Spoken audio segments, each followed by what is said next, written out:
Hello friends नमस्कार पुनः এটা নতুন ভিডিও লৈ আপোনালোকৰ মাজত হাজিৰ হৈছো মই স্বপ্নিল দত্ত আপোনালোকে চাই আছে আপোনালোকৰ অতি মৰমৰ চেনেল দত্ত ক্ৰিয়েচনছ যদি আপোনালোকে মই দিয়া ভিডিও বিলাক চাই ভাল পায় তেন্তে লাইক কৰিব শেয়াৰ কৰিব আৰু কমেন্ট কৰিব আৰু লগতে মোৰ চেনেলটো সাবস্ক্ৰাইব কৰিবলৈ নাপাহৰিব আৰু সাবস্ক্ৰাইব কৰাৰ পিছত কাষত যি এটা বেল আইকন আহে এই বেল আইকনটো বজাই দিব যাতে মই দিয়া ভিডিও বিলাকৰ নটিফিকেশন আপোনালোকে সকলোতকৈ আগত লাভ কৰে আৰু আশা কৰো মই দিয়া ভিডিও বিলাক চাই আপোনালোকে ভাল পাইছে মোৰ ভিডিও বিলাক চাই কেনেকুৱা পায় আপোনালোকে তলত কমেন্ট কৰি জনাব তো আহকচোন আজি আমাৰ ভিডিওটো লৈ আগবাঢ়ো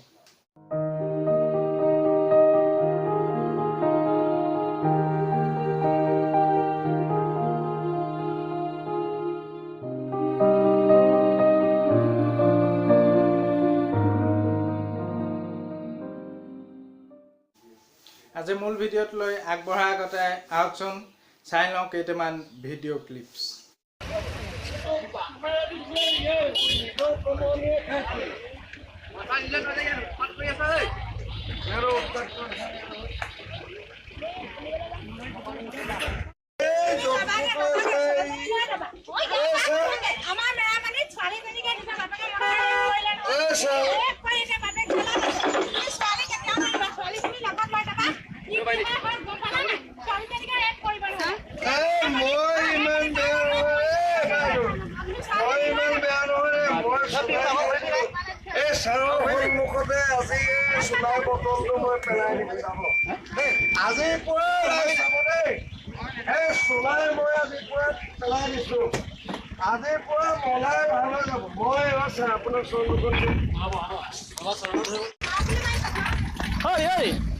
আপুনি কেলা মাৰিছিলে নহয়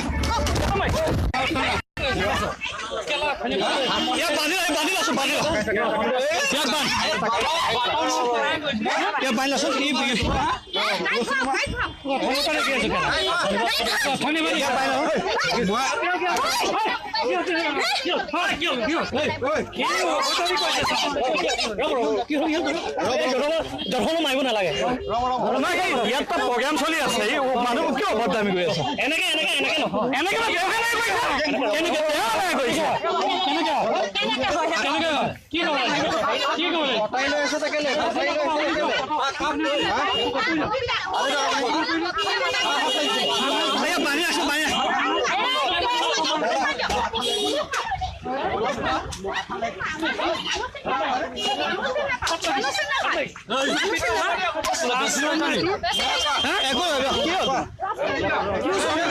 বস্তু আছে এডাল গাড়ী বস্তু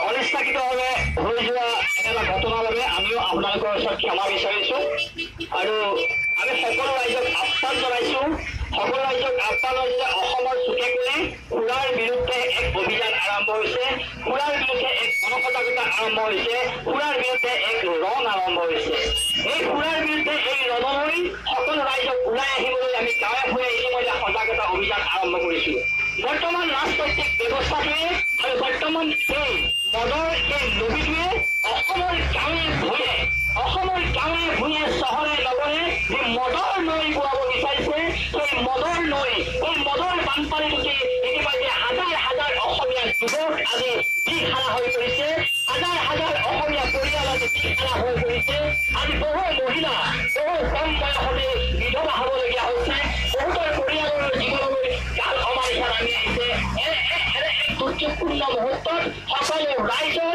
দল মত নিৰ্বিশেষে মদৰ বিৰুদ্ধে ওলাই আহিবৰ বাবে আমি আহ্বান জনাইছো সুৰামুক্ত অসম নোহোৱালৈকে সকলো ৰাইজ ওলাই আহক নহলে জাতিটো নাথাকে জাতিক জীয়াই ৰাখিবলৈ হলে সেই জাতিটো যুৱচামক জীয়াই ৰাখিব লাগিব এই নতুন প্ৰজন্মক এটা সুৰক্ষিত ভৱিষ্যতলৈ আগবাঢ়িবৰ বাবে এক শান্তিৰ পৰিৱেশ দিব লাগিব এক শান্তিৰ পৰিৱেশৰ বাবে এক সুৰক্ষিত ভৱিষ্যতৰ বাবে সুৰামুক্ত অসম হ'বই লাগিব সুৰামুক্ত অসমৰ বাবে সকলো আজি জামুগুৰি অঞ্চলৰ সকলো দল মত ৰাইজক আমি ওলাই আহিবৰ বাবে সুৰামুক্তৰ এই দাবীটো গাঁৱে ভূঞে চুকে কোণে মেলে মিটিঙে সকলোতে সুৰামুক্ত অসমৰ বাবে আমি ওলাই আহিবৰ বাবে আমি আহ্বান জনাই আজি আমি এই কাৰ্যসূচী ইমানতে সামৰণি মাৰিলো। জয় অসম। মদমুক্ত অসম দাবী সমিতি জিন্দাবাদ। মদমুক্ত অসম দাবী সমিতি জিন্দাবাদ। মদমুক্ত বাহিনী জিন্দাবাদ। মদমুক্ত বাহিনী জিন্দাবাদ। এই জুই চলিছে, এই সংগ্ৰাম চলিছে। আজি আমি সকলো ৰাইজক আহ্বান জনাইছো, এই অঞ্চলত যদি কোনোবাই মদৰ ব্যৱসায় এতিয়াও কৰি আছে, সেই ব্যৱসায় ত্যাগ কৰক, নহলে ইয়াৰ পিছতে আমি এই মদমুক্ত বাহিনী এটা অভিযান আৰম্ভ কৰিম। আৰু এপ্ৰিলৰ পৰা আমি প্ৰয়োজন হলে আমি বিশ্ব গণতান্ত্ৰিক কাৰ্যসূচীত আমি বিশ্বাস নকৰো। মদ বন্ধ কৰাৰ ক্ষেত্ৰত প্ৰয়োজন হলে আমি খংবিলাক আমাৰ মহিলাবিলাকে প্ৰকাশ কৰিব।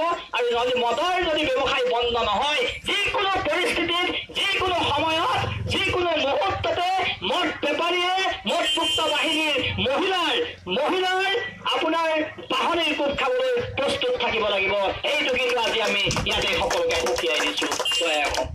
তো ফ্ৰেণ্ডছ, আপোনালোকে ভিডিঅ' ক্লিপকেইটা প্ৰত্যক্ষ কৰিলে। এই ভিডিঅ' ক্লিপকেইটা প্ৰচাৰ আৰু পৰিৱেশন কৰিছে মদমুক্ত অসম দাবী সমিতিৰ তৰফৰ পৰা প্ৰবীণ দাস ডাঙৰীয়াই। শ্ৰদ্ধাৰ প্ৰবীণ দাস ডাঙৰীয়াৰ নেতৃত্বত অসমত ইতিমধ্যে সুৰাৰ বিৰুদ্ধে বা মদৰ বিৰুদ্ধে এক অভিযান আৰম্ভ হৈছে। আৰু তাৰ কাৰণে তেওঁলোকে এখন সমিতি গঠন কৰিছে, মদমুক্ত অসম দাবী সমিতি। তাৰ অধীনত তেওঁলোকে বিভিন্ন স্থানত বিভিন্ন কাৰ্যসূচী, সজাগতা সভা হাতত লৈছে। আৰু তাৰে ফলস্বৰূপে বাটৰ নাট প্ৰদৰ্শন কৰা হৈছে, যাতে আমাৰ সমাজৰ পৰা সুৰা বা মদ সম্পূৰ্ণৰূপে বিলুপ্ত ঘটে আৰু অসম এখন সুৰামুক্ত ৰাজ্য হিচাপে প্ৰতিষ্ঠা লাভ কৰিবলৈ সক্ষম হয়।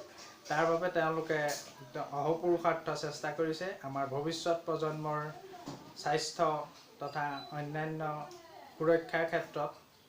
আৰু এই সুৰক্ষা হ'ব যেতিয়া এখন আমি মদমুক্ত সমাজ, মদমুক্ত অসম গঢ়িবলৈ সক্ষম হ'ম। আৰু আমাৰ অসমখনক মদমুক্ত কৰি তুলিবৰ কাৰণে আটাইতকৈ অহোপুৰুষাৰ্থ চেষ্টা কৰিছে আমাৰ এইজন ব্যক্তি। তেখেতৰ নাম হ'ল প্ৰবীণ দাস, ঘৰ গোলাঘাটত। তেখেতে মদমুক্ত অসম দাবী সমিতি সদৌ অসমৰ সভাপতি। আৰু আমাৰ গোলাঘাট জিলাত এই অভিযানৰ দায়িত্ব লৈছে আমাৰ শ্ৰদ্ধাৰ ৰিকুমণি বাইদেৱে। বৰ্তমান আমাৰ যুৱ সমাজ সুৰাৰ প্ৰতি বা মদৰ প্ৰতি খুব বেছিকৈ আসক্ত হোৱা দেখা পোৱা গৈছে, যাৰ কাৰণে খুব অতি কম বয়সতে তেওঁলোকে বিভিন্ন দুৰাৰোগ্য মাৰাত্মক ব্যাধিৰ দ্বাৰা আক্ৰান্ত হ'বলগীয়া হৈছে বা বহু সংখ্যকে অকাল মৃত্যু সাৱটি ল'বলগীয়া হৈছে। এই সুৰাৰ কাৰণেই বিভিন্ন সময়ত বিভিন্ন দুৰ্ঘটনা সংঘটিত হ'বলৈ লৈছে। বহু পৰিয়ালত অশান্তি নামি আহিছে, দুৰ্যোগ নামি আহিছে। গতিকে আমাৰ সমাজখনক, আমাৰ অসমখনক সুস্থ সবল ৰূপে গঢ়ি তুলিবলৈ, বিশ্ব দৰবাৰত প্ৰতিষ্ঠা কৰিবলৈ সৰ্বপ্ৰথমে আমি এই মদ বিলুপ্ত ঘটাব লাগিব। তাৰ কাৰণে আমাৰ এই যুৱচামেই অগ্ৰণী ভূমিকা গ্ৰহণ কৰিব লাগিব। গতিকে আহকচোন আমি সকলোৱে মিলি আমাৰ অসমৰ পৰা, আমাৰ সমাজখনৰ পৰা মদ বা সুৰা সম্পূৰ্ণৰূপে নিৰ্মূলৰ চেষ্টা কৰোঁ, যাতে আমাৰ সমাজখন, আমাৰ মানুহখিনি, আমাৰ পৰিয়ালটো, আমাৰ চাৰিওফালৰ পৰিৱেশটো আমাৰ সুস্থ সবলভাৱে আমি জীৱন যাপন কৰিব পাৰোঁ। শেষত অসমখনক মদমুক্ত ৰাজ্য হিচাপে গঢ়ি তুলিবৰ বাবে যিখিনি ব্যক্তিয়ে দিন ৰাত অহোপুৰুষাৰ্থ চেষ্টা কৰি আহিছে, সেইসকলক মই শ্ৰদ্ধা জনাইছোঁ। আৰু তেওঁলোক যাতে সফল হয় তাৰ কাৰণে মই ভগৱানৰ ওচৰত প্ৰাৰ্থনা জনাইছোঁ। মদমুক্ত অসম দাবী সমিতি নিজ লক্ষ্যত সফল হওক, ইয়াকে কামনা কৰিলোঁ।